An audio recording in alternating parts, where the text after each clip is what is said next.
Welcome back to my channel, Meldy Baldovino Vlogs. For today, medyo alarming or medyo sensitive yung video ko because this is all about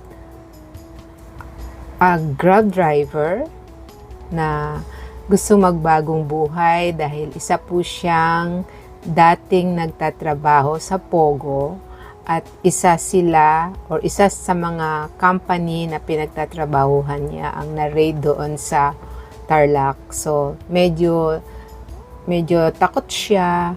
Though hindi siya nagtatrabaho sa office kasi isa siyang driver ng isang big time na Pogo owner dito sa Bamban, Tarlac.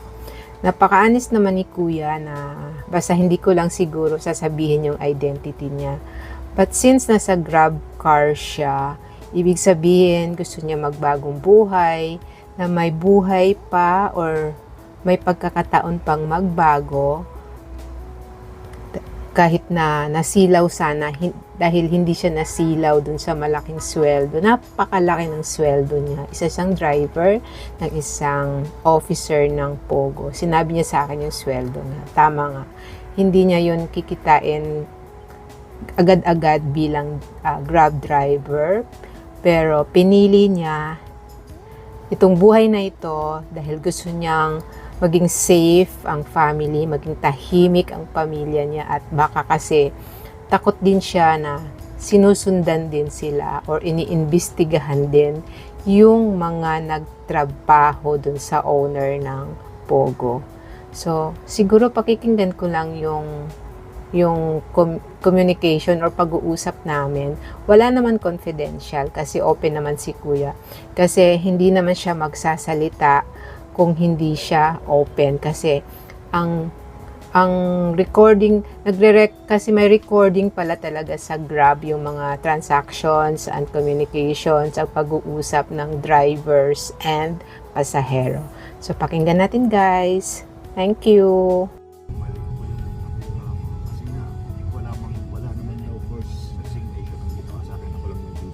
Pero kung talagang tinanggal po ako, malaki po. Yun po yung pinangkuha ko po doon dito, ang gastos ko. Hindi mo na hinintay, no? Na talaga ng pamilya ko. Pero ilang taon ka dun sa Pogo? Sa huling boss ko po, 2 taon. Tagal na rin yun, ah. Chinese yan? Galing po kasi ako ng Taiwan, ma'am. Nagagamit ko po yung base ko Mandarin pa sa kanila. Pasweldo, okay naman. Yes po. Sa totoo lang po, yun po yung pinakamalaking sahod ko dito sa Pilipinas. Magkano yan, Kuya? Kung hindi 40?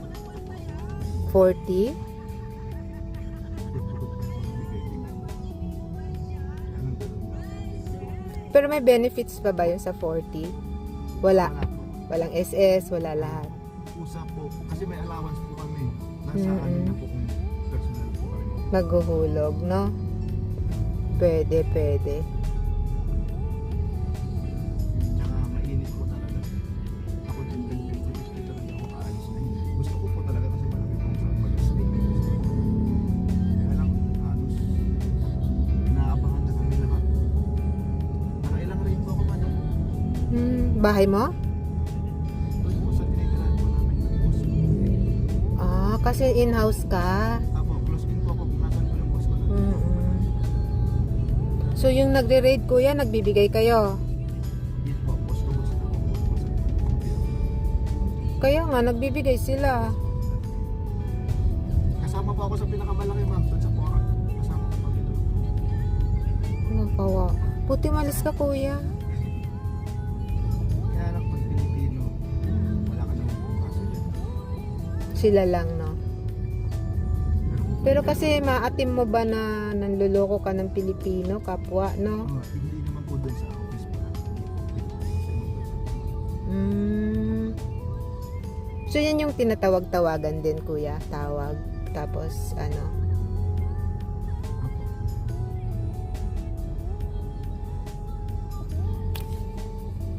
Ba't kaya na uso yan ganyan, no? Na ang dami mong kumita ka ng malaki, yung boss mo kumita ng malaki, pero illegal naman, no? Diba? Kaya Sana- labas po ako dyan eh. Wala naman po ako sa opisina kami, di ba po? Oo. Pero syempre, accomplish ka din dun. Yung po ang sinasabi ng mga Kasi driver ka eh. Or sila po talaga yung nakikipag-communicate sa sa loob, oo. Lalo siguro yung mga nasa telephone, no? Maraming nawalan ng trabaho sa tingin mo? yung sa office po namin, sa company po namin, operation po sila ma'am. Talagang hindi naman nagsara. Pero nandun po dalawang pinsan ko, pinasa ko po, ayaw pa po nilang umalis eh. Baka January, dyan na sila magpuputulan. Kasi yun naman ang banta eh, no? Tayo naman, I mean, hindi banta. Yun naman ang instruction, di ba? Dalawang pinsan ko po nandyan, Sa computer siya. hindi din po, yung isa po, driver po. Company naman. Company. Hindi po siya sa bus. Kaya walang pangamba. Walang pangamba, pero matitrace ka rin yung family mo, no? Tama? Tinitrace din nung kunyari ikaw, kunyari ako driver kita, ititrace din nung kakilala ko kung sino yung driver ko. Tama, no? No? Ay, naku. At least nakawala ka na. Tiis ka lang talaga muna. Maliit ang kita, pero sarili mo. Magkano din na mo sa kotse mo? Ang liikit. Diyos ko, ang laki ng monthly mo. May pamilya ka pa. Kayanin mo na lang. Stress na nga po ako sa totoo lang. Pero masipag-sipag ka naman po talaga. May kita naman po talaga. Si Mrs. anong trabaho? Nandun po sa provincial pharmacist po. At least kumikita, no? Pag license siya, Ako, bali, graduate po siya ng ano. Graduate po siya ng nursing po. tapos nag-pharmacist. Opo, kasi License. treated po siya ng what? Hindi po pala, hindi para sa akin. Yung nurse. Pero yung pharmacist may ano din mayroon din license, di ba? Yes po. Doon siya pumasa. Kainis, no? Kahit ako din naman po, nag-aral po ako ng nursing 3 taon. Umayaw na. Ang gastos pa ng nursing, no? Kasi hindi ko po talaga man. Tawag na parents' choice. Tapos makikita mo na yung mga nursing ngayon nasa call center. Ako, karamihan. Kasi ibang bansa. Okay yung nursing kung nag-training ka dito, tapos punta ka na sa ibang bansa. So, nung nagda-drive ka, kuya, sana madalas yung lakad.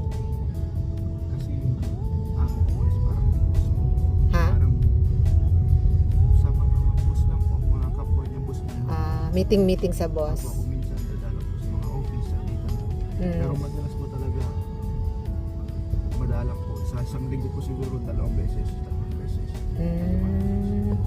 Kaya nga po ayaw kong bitawan yung pagpupo kasi ayahay. Tapos malaki ang sahod. Tapos pakain pa kayo doon. Libre. Mabait sila, kuya? Yung Mabait boss po mo? yung ko po. Hanggang ngayon nga din po tinatawag pa rin ako. Bumalik doon kasi yung asawa niya nandito po pero yung gusto ko na yung bansa. Parang gusto ka ipag-drive ka. Eh di sabihin mo mayroon kang car. Inalok ko nga po sila, sabi niya maliit daw, dapat naglabas daw ako alam right. Mabait po sila sa akin. Pati pamilya ko po. Okay naman kamo ang views. Ano naman. So, gusto nila malaki, mataas. Eh di ipag-drive mo na lang. Kailan yung views mo ang ipag-drive sa iba. Diyos ko, sisirain lang to, no? Yun din pang plano ko dito. Gagamayin ko lang po para pagkuhan ko po ako po talaga sa amin. Para na po. Yun po yung plano ko talaga dito. Ipapadrive mo. Tapos pag nakakuha, nabayaran mo na, kuya, another ulit para... Saan daw tayo dadaan, kuya? Sabi ni Waze. May importante Boulevard po. Tapos sa... Hindi pa rin po. Ay, hindi ko alam.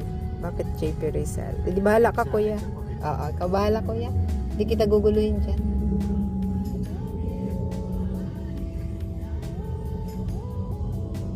So, mga exclusive hotel ang mga pinupuntahan mo palagi, nung hinahatidan mo. Ano po, village po. Mm. Nag-work ka sa Taiwan as ano? Worker po. Saan banda? Yan po. Doon lagi ang part worker, no? Ang factory, no? Taoyuan? Yes po, tao yan. Taoyuan. Kasi galing akong Taiwan eh. Pang second year. Hindi, nagbakasyon. Nagliwaliw. Gustong gusto ko ang Taiwan. Di ko alam bakit. Ano kasi yung pagkain siguro.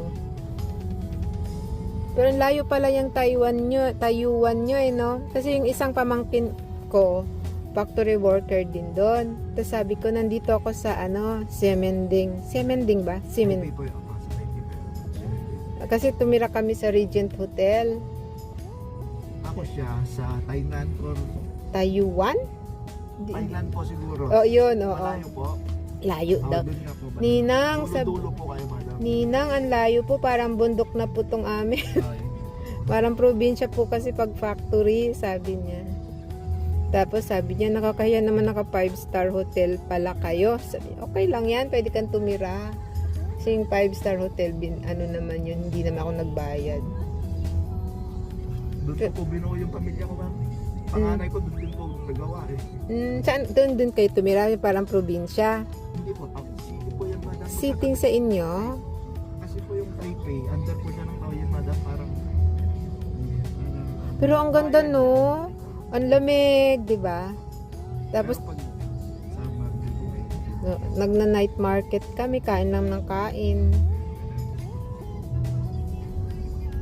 Doon ko pa nakakilala asawa ko. Tapos panganay ko doon din po nagawa. So, ang niya, resident niya, ay, paano ang Ay, hindi po, dito na po nanganak. Okay. Umuwi po. Oo.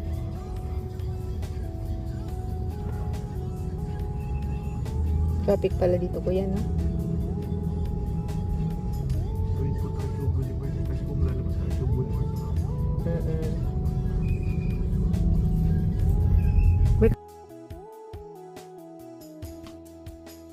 Nagbibigay-pugay din tayo sa Grab dahil binibigyan nila ng pagkakataon na magbagong buhay ang mga taong gusto nang kumawala dun sa masalimuot na buhay nila or napakagulo. Maraming pera, malaking sweldo, pero ipinagpalit pa rin niya ang tahimik na buhay. Salamat kay Kuyang driver na pinagkatiwala niya sa akin yung kwento niya. Siya ay dating nagtatrabaho sa Taiwan, kaya madali siyang nakapasok dito sa trabaho niya bilang driver ng isang Pogo owner dito sa Pilipinas. Doon sila nagkakilala, sabi nga niya, doon sila nagkakilala ni Mrs. niya sa Taiwan. Doon nabuo ang pamilya, doon nabuo ang panganay, pero pinili nilang umuwi dito sa Pilipinas. Ayan, maraming salamat for supporting my channel. This is Meldy Baldovino Vlogs.